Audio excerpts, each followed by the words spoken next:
Hello guys. तो guys आज हम आप लोगों को बताने वाले हैं क्लास 10th के केमिस्ट्री मतलब रसायन विज्ञान का चैप्टर नंबर 2 है, जिसका नाम है अम्ल, क्षार एवं लवण। इसको अंग्रेजी में बोलते हैं एसिड, बेस एंड साल्ट। ठीक है, तो आज हम इस चैप्टर को आज कवर करने वाले हैं। तो आज हम आपको बताने वाले हैं कि अम्ल, क्षार एवं लवण में आपके मोस्ट इम्पोर्टेंट टॉपिक्स कौन कौन से हैं। आपकी इस वीडियो के यदि आप पूरी देख लेंगे तो आपका चैप्टर नंबर 2 पूरा कंप्लीट मतलब हो जाएगा, आप पूरा शॉर्ट रिवीजन हो जाएगा। और लास्ट में हम लोग कुछ मोस्ट इम्पोर्टेंट क्वेश्चंस भी कवर करेंगे इसी वीडियो में। ठीक है, तो वीडियो जल्दी ज़्यादा लंबी ना हो, इसलिए हम वीडियो को स्टार्ट करते हैं। ठीक है, तो पहली हेडिंग हमारी आएगी अम्ल किसे बोलते हैं, अम्ल या फिर एसिड क्या होता है। ठीक है, तो एसिड भी होता है। एसिड मतलब अम्ल, ये स्वाद में खट्टे होते हैं। ठीक है गाइस, और ये नीले लिटमस को लाल में बदल देते हैं। ठीक है, ये जो है नीले लिटमस पेपर को लाल में बदल देते हैं, लाल कलर में। ठीक है, ये जलीय विलयन में H+ आयन देते हैं। इनका जब जलीय विलयन में जब इनका मतलब कार्य किया जाता है, प्रयोग किया जाता है, तो ये H+ आयन देते हैं। ठीक है, और फिर इसी तरह है यहाँ पे एसिड शब्द लैटिन, एसिड शब्द जो है वो लैटिन भाषा से लिया गया है, जिसका अर्थ है खट्टा। एसिड शब्द जो है वो लैटिन भाषा से लिया गया है, जिसका अर्थ खट्टा होता है। ठीक है, इतना क्लियर है। अब इसमें आ जाएंगे हम लोग स्ट्रॉन्ग एसिड, जिसे बोलते हैं प्रबल अम्ल। तो स्ट्रॉन्ग एसिड की कभी परिभाषा नहीं पूछी जाती है, ये बहुविकल्पीय या फिर 1-2 नंबर वाले क्वेश्चंस में पूछ लिया जाता है कि स्ट्रॉन्ग एसिड मतलब कि प्रबल अम्ल का कोई उदाहरण दीजिए। तो इसीलिए मैंने उदाहरण लाया यहाँ पे।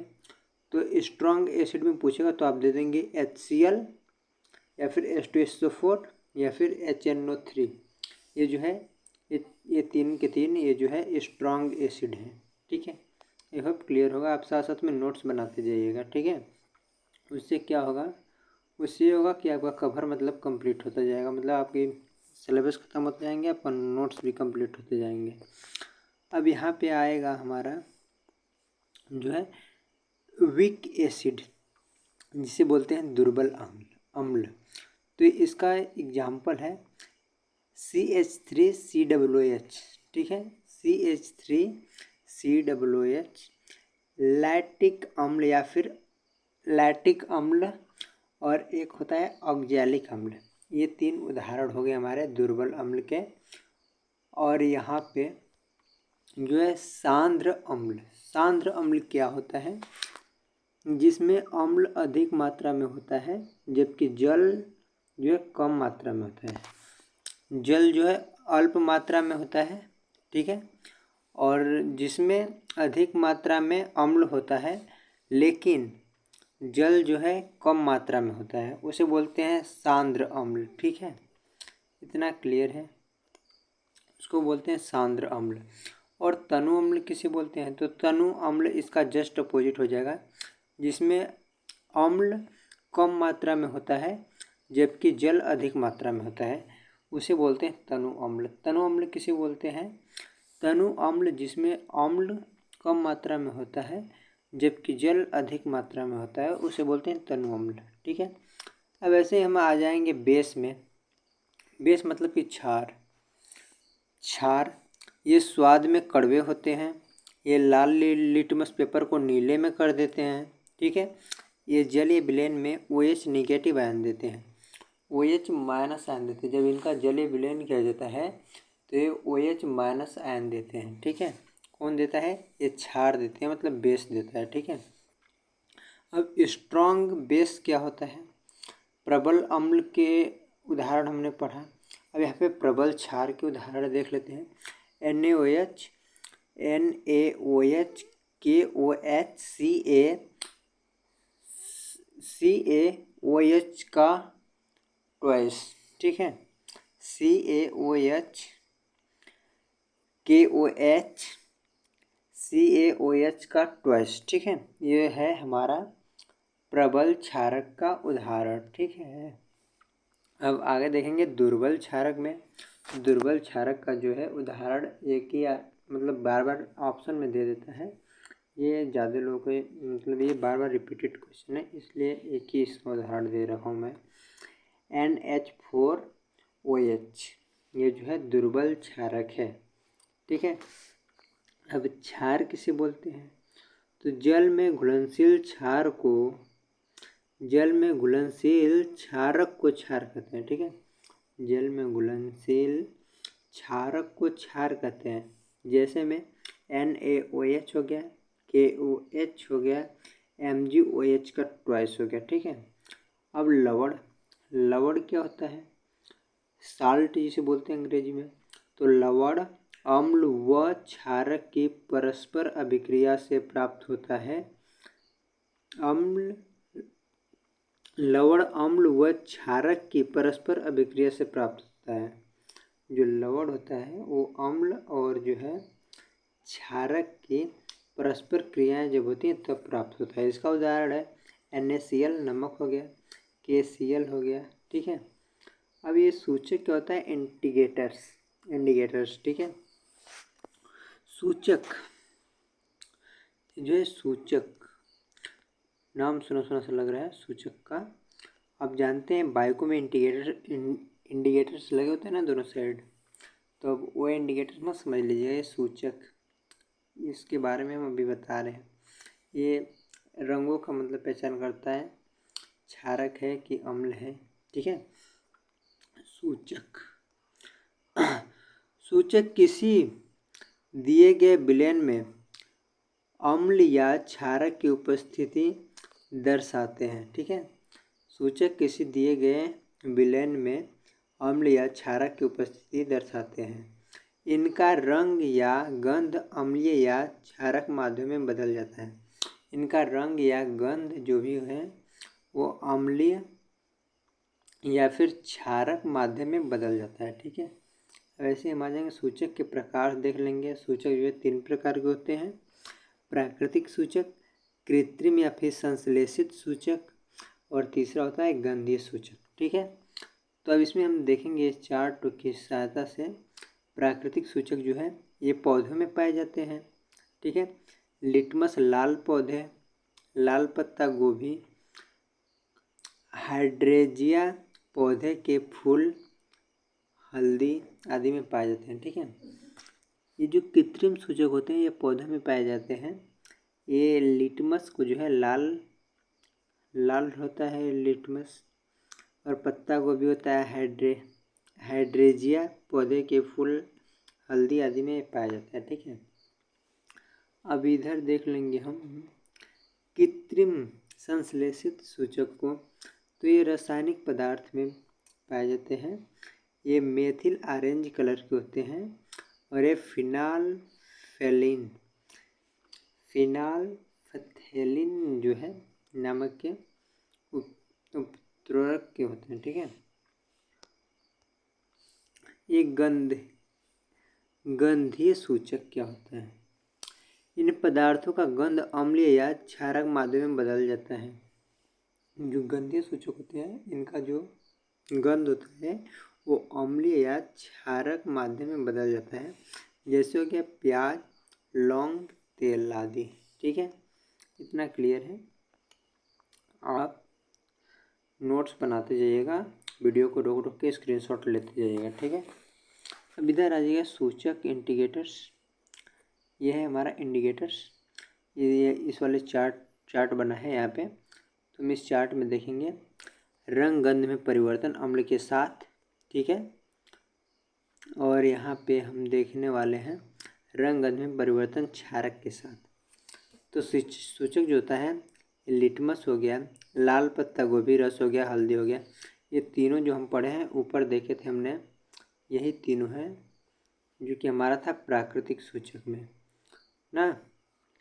तो जो लाल लिटमस होता है वो अम्ल में, वो जो लिटमस होता है ये अम्ल में लाल कलर का होता है। ठीक है, और जब क्षारक के साथ ये जब क्रिया करता है तो ये नीला हो जाता है। ठीक है, रंग में इसके परिवर्तन हो जाता है, नीला हो जाता है। ठीक है, ये इम्पोर्टेंट है, ये चार्ट ध्यान से देखिएगा, इसमें से क्वेश्चन बहुत बारीकी से बनाया जाता है। और दूसरा है लाल पत्ता गोभी का रस जो है वो अम्ल में लाल रहता है, ठीक है। और जब वो क्षारक में देखें उसका कलर, तो उसका क्षारक में या क्षार में उसका कलर हरा हो जाता है, ठीक है। और तीसरा है हल्दी, तो हल्दी का हम रंग देखें अगर अम्ल में, तो अम्ल में हल्दी के रंग में कोई परिवर्तन नहीं होता था, तो हल्दी का एक कलर रहता है, ठीक है। और वही यदि हम क्षार या क्षार में देखें उसके रंग को, तो जो है लाल में चेंज हो जाता है, ठीक है। और ये चौथा जो है हाइड्रेंजिया के फूल का रस, ये जो है ये नीला होता है हमारा अम्ल में, ठीक है। और ये जो है क्षार में गुलाबी कलर में चेंज हो जाता है, ठीक है। ये फिनाल्फ्थेलिन जो है ये रंगहीन होता है अम्ल में, और जो है गुलाबी हो जाता है हमारा क्षार में, ठीक है। मेथिल ऑरेंज जो है वो अम्ल में लाल रहता है और क्षार में पीला हो जाता है, ठीक है। सब चेंज होते रहते हैं, ठीक है। और प्याज का रस जो है देखें तो ये जो है तीक्ष्ण गंध, मतलब इसका गंध जो आता है वो अम्ल में थोड़ा सा तीखा कलर का आता है, ठीक है। और इसमें यदि देखें क्षार में, तो इसमें कोई गंध नहीं दिखाई देता है, ठीक है, कोई गंध ही नहीं आता इसमें से प्याज के रस से। और वेनिला जो है वो समान गंध रहित है, वो समान मतलब एक समान गंध की तरह मतलब रहता है, थोड़ा बहुत गंध, ठीक है। और यदि देखें क्षार में, तो इसमें कोई गंध नहीं होता है। और लौंग तेल को देखें तो ऐसे समान गंध रहित होते हैं। और यदि देखें क्षार में, तो इसमें कोई परिवर्तन नहीं होता, ये होता है गंधीय सूचक, और ये हो गया कृत्रिम सूचक, ठीक है।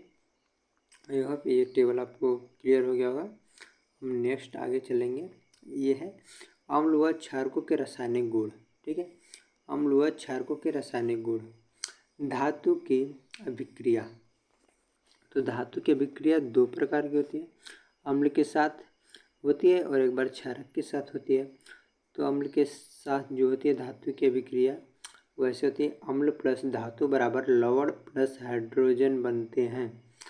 अम्ल और धातु को जब आपस में मिलाया जाता है तो लवण और हाइड्रोजन का निर्माण होता है, ठीक है। देखिए जैसे उदाहरण में 2HCl प्लस Zn जो है 2HCl जो है वो अम्ल है, और इसमें Zn मतलब धातु को जिंक को मिलाया जा रहा है, तो ये बन रहा है ZnCl2 लवण हो गया, और ये जो हाइड्रोजन जो है वो निकल के गायब हो जा रहा है, मतलब ऊपर जा रहा है गैस बन के, ठीक है।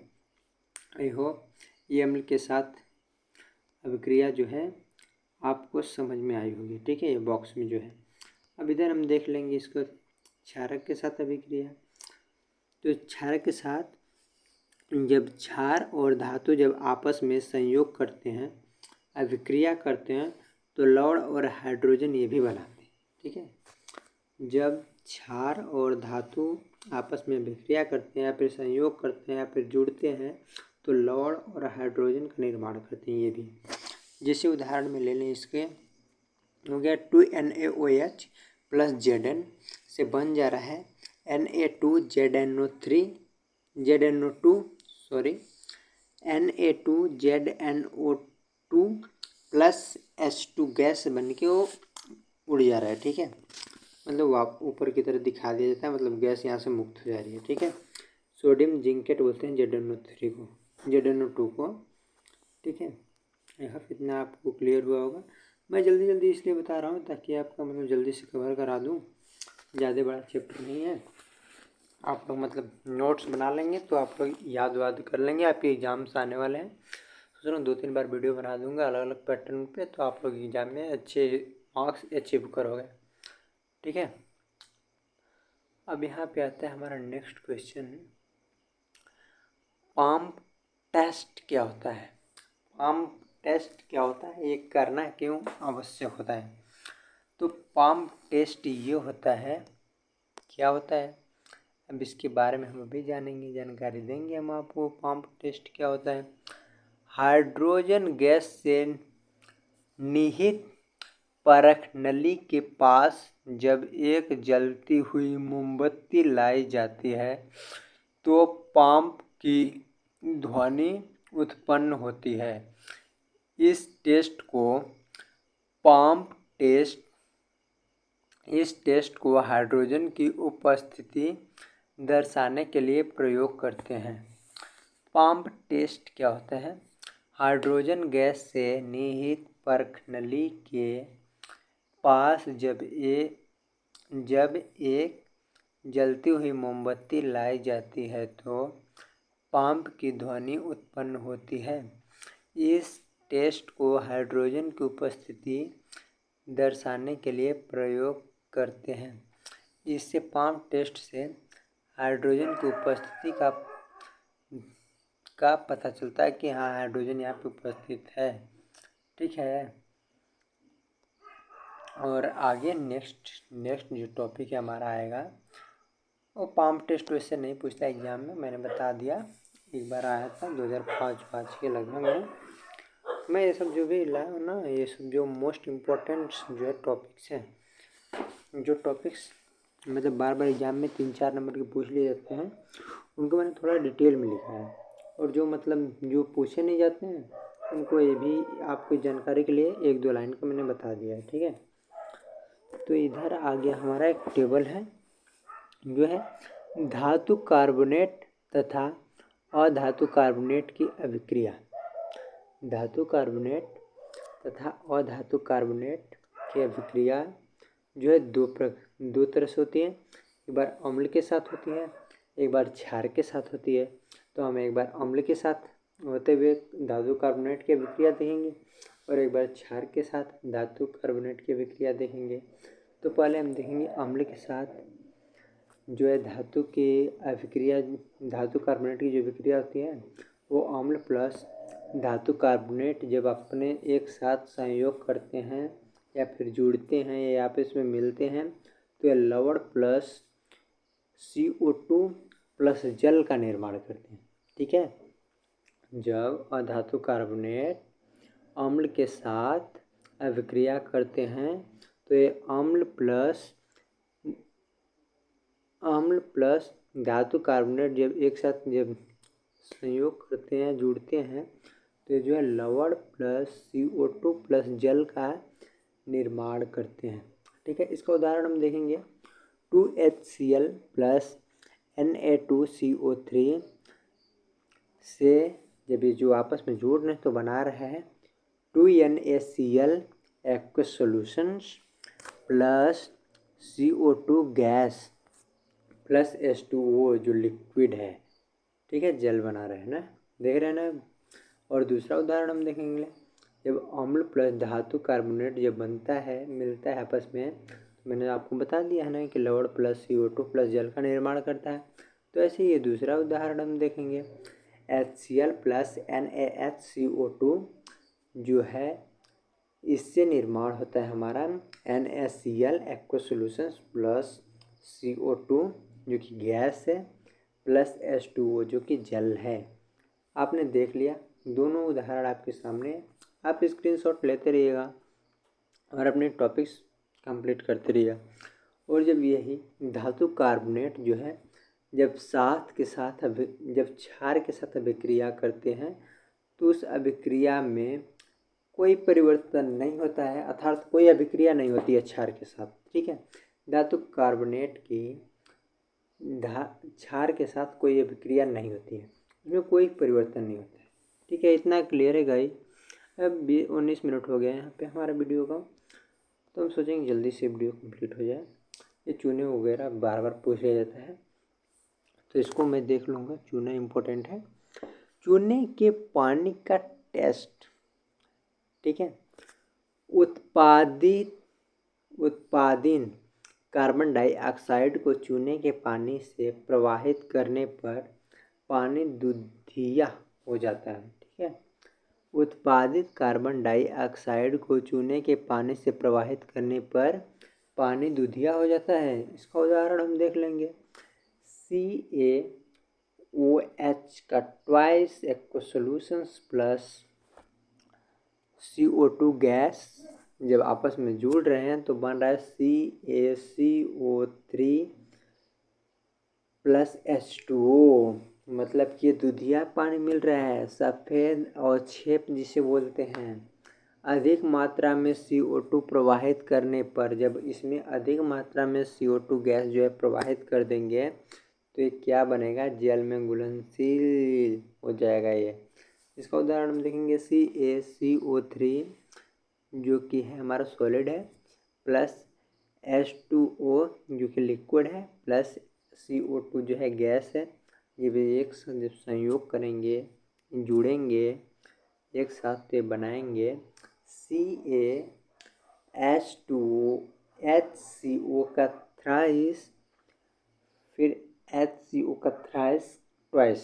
ठीक है, एक कुछ सोल्यूशन है, जल में घुलनशील हो जाएंगे। ठीक है, हम आगे देखेंगे अम्ल एवं क्षारक की परस्पर अभिक्रिया। अम्ल एवं क्षारक की परस्पर अभिक्रिया मोस्ट इम्पोर्टेंट है, आप दिमाग में सेट कर लीजिएगा। अम्ल प्लस क्षारक बनाते हैं लवण प्लस जल। ठीक है, अम्ल और क्षारक जब आपस में जुड़ते हैं तो ये बनाते हैं लवण प्लस जल का निर्माण करते हैं। ठीक है, तो यहाँ पे हम देखेंगे उदासीनीकरण अभिक्रिया। ठीक है, अब हम यहाँ पे जानेंगे उदासीनीकरण अभिक्रिया। जब अम्ल द्वारा सापेक्ष का प्रेक्षित प्रभाव तथा क्षारक द्वारा अम्ल का प्रभाव समाप्त हो जाता है और परिणाम स्वरूप लवण और जल प्राप्त होते हैं तो उदासीनीकरण अभिक्रिया होती है। क्या उदासीनी अभिक्रिया? हाँ, जब अम्ल द्वारा क्षारक का प्रेक्षित प्रभाव तथा क्षारक द्वारा अम्ल का प्रभाव समाप्त हो जाता है और परिणाम स्वरूप लवण और जल प्राप्त होते हैं तो उदासीनीकरण अभिक्रिया होती है। इसका उदाहरण हम देखेंगे आपके सामने। NaOH प्लस HCl से बन रहा है NaCl प्लस H2O। जब प्रबल अम्ल प्लस दुर्बल अम्ल को एक साथ में मतलब मिलाया जाता है तो ये बनाते हैं अम्लीय लवण प्लस जल। ठीक है, ये इम्पोर्टेंट है गाइस, नोट कर लीजिएगा। जब कैंसिल हो गया क्या, बैक हो गया क्या?